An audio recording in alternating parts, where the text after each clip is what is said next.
If you're like me, then you always hope that at birthday parties they have marble cake. But because of COVID-19, there won't be many parties, so I'm giving you this recipe to have marble cake whenever you want.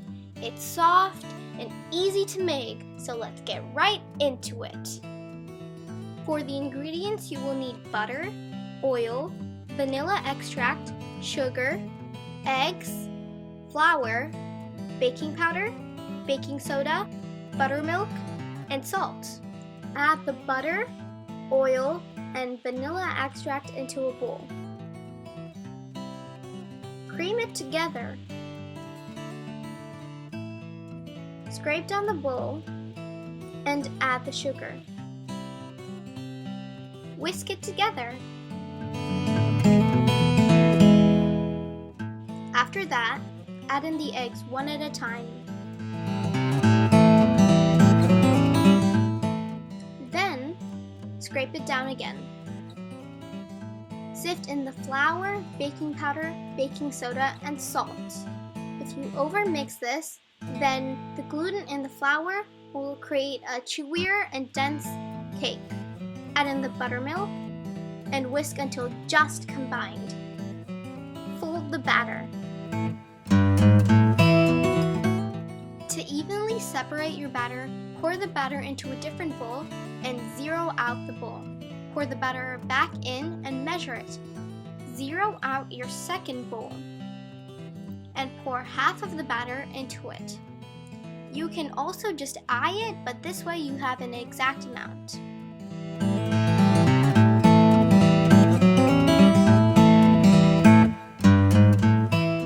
For the next part, you'll need cocoa powder and hot milk. In a small bowl, whisk together the cocoa powder and milk and leave it for 1 to 2 minutes. This is called blooming and will create a more chocolatey flavor. Incorporate your mixture a little at a time until you feel satisfied.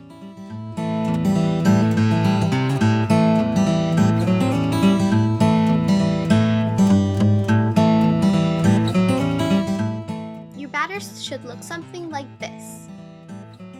Prepare an 8-inch circular pan. For my cakes, I like to use butter and parchment paper. I wanted a checkered pattern on top, but if you would like it swirled all the way through, then make sure to use a knife to swirl every layer.